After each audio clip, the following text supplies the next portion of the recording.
Hey, good morning, boys. Hey, it's Friday morning. I wanted to touch base with you guys. I wanted to get you some preliminary information here real quickly at the beginning of Mice and Men as we're going to start on this next week. I just wanted to show you something that's in the book. We'll start farther into it next week. But I want to just touch base with you and go through the first paragraph only of chapter 1, the beginning of chapter 1. If you'll notice on this page, there is a ton of annotation, which is good. This is kind of how it should look. But another thing that's kind of interesting, and it's, I don't know why, maybe one of you can research it, but for some reason, Steinbeck did not number the chapters in Of Mice and Men for some reason. But anyway, this is the beginning of chapter 1. And if you have the right book, this should be the pagination for it, okay? So what I want to do, I want to read through this first paragraph. I'm just going to read through it, and then I'm going to go through some of the significant things in there from a literary perspective, the use of literary devices, etc., that Steinbeck employs. And the whole book is like this, gentlemen. The entire thing has this kind of writing style in it, okay? And it's quite beautiful. So read along with me, and then we'll go back and talk a little bit about the first paragraph, okay? So read along. A few miles south of Soledad, the Salinas River drops in close to the hillside bank and runs deep and green.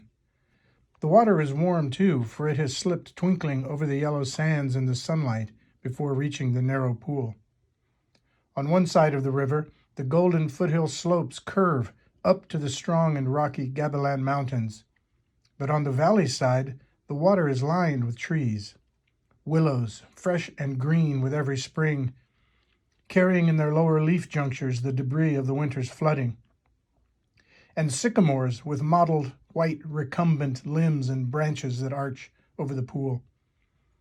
On the sandy bank under the trees, the leaves lie deep and so crisp that a lizard makes a great skittering if he runs among them.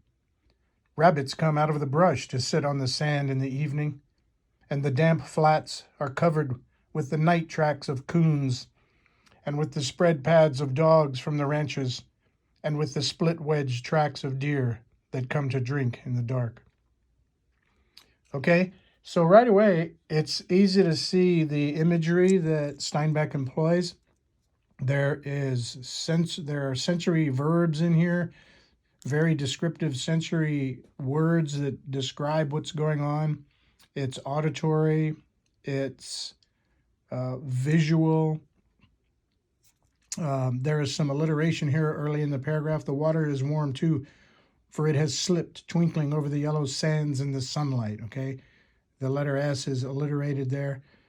There's a nice comparison, contrasting images of the different sides of the river. It describes the foothills, slopes, curving up to the strong and rocky Gabilan Mountains.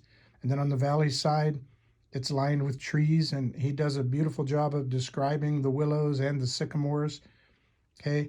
The willows fresh and green with every spring, carrying in their lower leaf junctures, okay? Junctures is good word choice, okay? That's diction.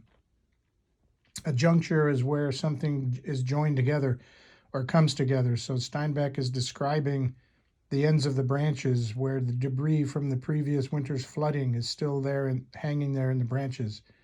Okay, the sycamores, they're mottled, they're white. The limbs are recumbent, okay? That's good word choice. Look it up. Find out what it means.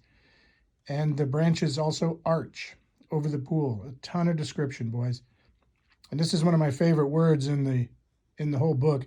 On the sandy bank under the trees, the leaves lie deep and so crisp that a lizard makes a great skittering if he runs among them. That is a great sensory verb. Okay, it's almost automatopoeish, skittering. You can almost hear in your ears the sounds of that little lizard. You might not even be able to see him, but you could hear him in those crisp leaves. Okay, here's some good parallel structure. Rabbits come out of the brush to sit on the sand in the evening, and the damp flats are covered with the night tracks of coons, the spread pads of dogs, and the split wedge tracks of deer that come to drink in the dark. Okay, this is a great preliminary example, boys, of what we're in for in this book, okay? Steinbeck's style in this book is beautiful, and I want you to, as we proceed forward through this book, I want you to look at it like this. Find things in his style, in his language that stand out to you, and be sure to annotate them as we're going along. Okay? And by the way, boys, welcome to Big Oak Studio.